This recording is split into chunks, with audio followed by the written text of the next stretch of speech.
Miracle Boy Boxing, ladies and gentlemen. I am your host, the one and only hosting Cruz, bringing you another exciting edition of boxing. Don't forget to hit and to like, subscribe to my channel.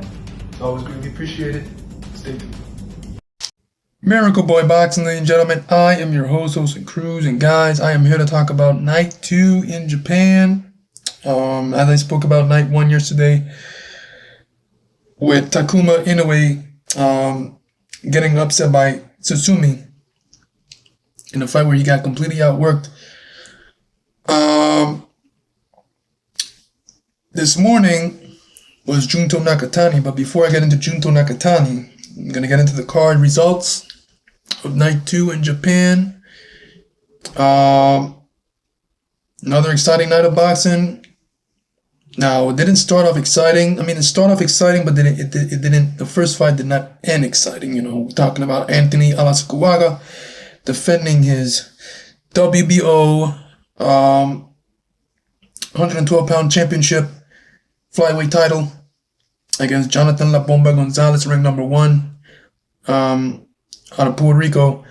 And if you're a Puerto Rican and was looking forward to this fight, or a fan of this fight, and you were looking forward to it, it ain't much to see here, and it ain't much to talk about besides the head clash. A minute into the fight, and both guys collided. A cut on the eyelid of Bomba Gonzalez, one of the worst places to get a cut. That's just a easy place to get a cut, you know, once a perfect punch lands there, or a headbutt especially. And unfortunately, Bomba got the better of that headbutt in a bad way. But before they collided heads, it was looking like it was hyped to be a pretty good fight. And it was looking like it was going to be a good fight. You could tell, you know, both guys being cautious, trying to counter, boxing well, both guys using their jabs, you know, sizing each other up, feeling each other out. Bomba landed 2 left hooks on two separate occasions, and when he landed those hooks, he made Olasacuaga off balance or wobble him a couple times, and I'm like, wow. So, in terms of solid punches landing or anything significant, nothing really happened after that. Besides the head, and then the head clash came a little bit after that, and that was it. So, the doctor checked the cut. He allowed the fight to continue. The fight continued. As they held on the first tie-up, as the referee came in and stopped them and break them apart, he looked at Bomba, and Bomba kept rubbing his eye with his glove, and he asked Bomba, "Can he see?" And Bomba tell the referee, Robert Hoyle, "No, he cannot see." And the referee waved it off immediately. A lot of people saying Bomba, he chickened out. He took an opportunity to run away and escape between the tail of his legs, between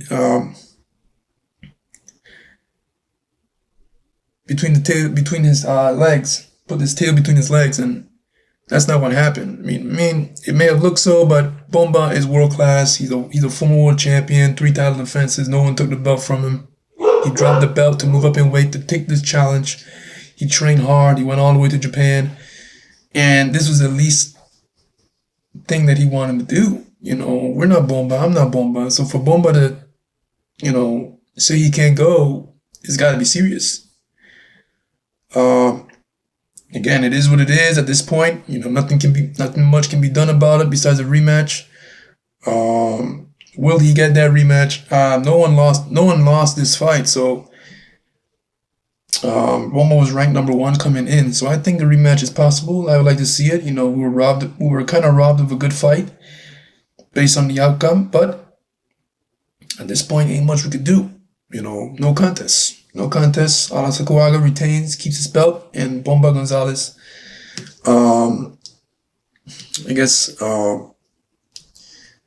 has an opportunity to jump back in there with Olasacuaga, hopefully. This fight needs to get done. We need to have a complete a clean outcome.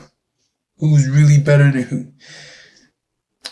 And that was the first fight of the card, the main card. Next fight was Kosei Tanaka, one of the best Japanese fighters in boxing today, defending his title at 115 pounds, his WBO strap against Phumelele Cafu out of South Africa, who's ranked number 6 coming in.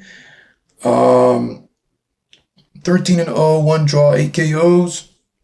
Upsetted Kosei Tanaka by split decision. Kosei Tanaka got dropped, and that made the difference in the fight, because if it wasn't for that knockdown, Cafu would have lost this fight. But he didn't. He got that knockdown and was able to get the decision by split decision and become the new WBO super flyweight champion of the world in a really solid fight. Pretty good action fight. Both guys have a lot of moments where they were trading shots.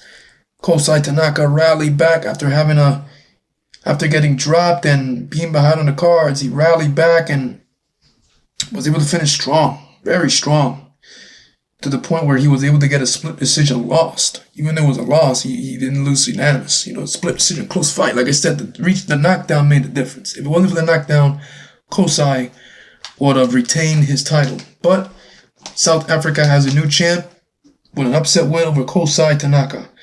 Now, the next fight happened between Tenshin Nasukawa versus Gerwin Asilo. Tenshin from Japan, 5-0, 2 KOs. Gerwin from Philippines, 9-0, 4 KOs. Tenshin is, like I've said before many times, he's the former kickboxer that did that exhibition with Floyd a couple years ago.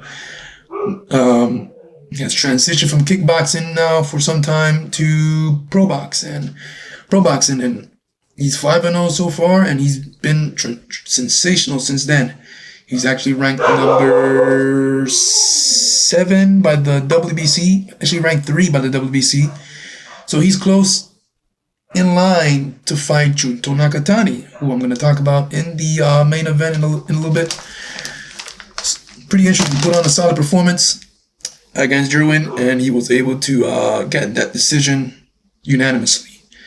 Now the main event, where everyone bought the ticket for, Junto Nakatani, my favorite Japanese fighter today, 29-0, 22 knockouts, versus Tasara Solapat from Thailand with an incredible record of 76 wins, 1 loss, 53 knockouts. You don't see records like that nowadays. Sometimes BoxRec and Wikipedia makes mistakes, but it is what it is. Tasara came in with a 76 win, 1 loss record with 53 KOs. And he's a young fighter. I think this guy's in his 20s, if not early 30s. That's a lot of fights. You don't see records nowadays like that in pro boxing. This is not amateur. This is professional fights. 76 wins. You don't see that often, so I have to double check and look in my eyes. It is what it is. Junto went in there with a fighter with 77 professional fights, 53 KOs. Now you look at his record, records like that, you may think it's padded. And if you look at his resume, it can be padded. There's some wins. Most of his wins are against fighters from Thailand, the local circuit. Not much. Tasara hasn't really beaten a top fighter really. But 76-1 with 53 KOs is pretty impressive for a professional boxing record. It is what it is. Boxing is a hard sport, so if you can go in there with a 76-1 record with 53 KOs in today's boxing world is impressive. And someone in the comments section said, let's see if that 76-1 record lives up. It's for real, because he could have taken a couple shots in the first couple rounds and go down and be a joke. But no, Tasara put up a good fight against Junto Nakatani. He had a lot of moments where he was landing a lot of good shots, having success in the exchange, in the pocket. Even though he got dropped, he got up. The first time, he fought back and he gave Junto a pretty good fight. Until Junto connected with a solid left hand. And that was it, man. This is the second knock that I'm talking about. Straight left hand down the pipe. A left hand so hard and solid, you could have heard it if you were outside of the arena in Japan. It was just a sensational, solid shot that Tassara, who was game as they come, couldn't take it anymore. And that was it. TKO in the 6th round. Junto Nakatani stamps his claim as one of the best, if not the best, Japanese fighters in the world, amongst Kenshiro Teraji and Naoya Inoue. The fight that everyone wants to see in Japan is Naoya Inoue versus Junto Nakatani. Junto is at 118. Naoya Inoue is at 122. Junto is going to have to go up to fight Naoya Inoue. I think he can because he has the height, the reach, and I'm sure his punching power will follow him. So once that happens, it is going to be the biggest fight, one of the biggest fights in the history of Japanese boxing. This fight can easily sell out the Tokyo Dome. This will be the Super Bowl of Japanese boxing. And I'll be nervous because Junto is my favorite Japanese fighter right now. And he's going to go in there with pound for pound, one of the best in the sport today, who can turn your lights out like that. He's very quick, explosive. Junto is also explosive too. I don't think he's as quick as Naoya, but I would say he's a slight... Naoya Inoue is a slight quicker than Junto. It's not too far-fetched, but not too far off. This is a great fight because you will get two undefeated fighters in their prime.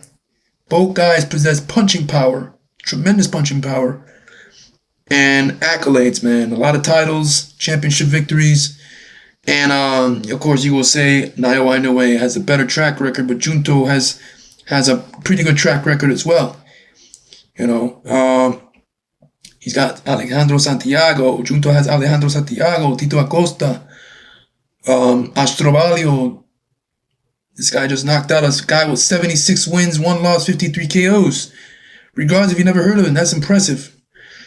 And it's the way he's KOing them. And Jason Maloney, one of the knockouts of the year, maybe the knockout of the year, in the 11th round in Vegas, put Maloney to sleep with a vicious counter left overhand.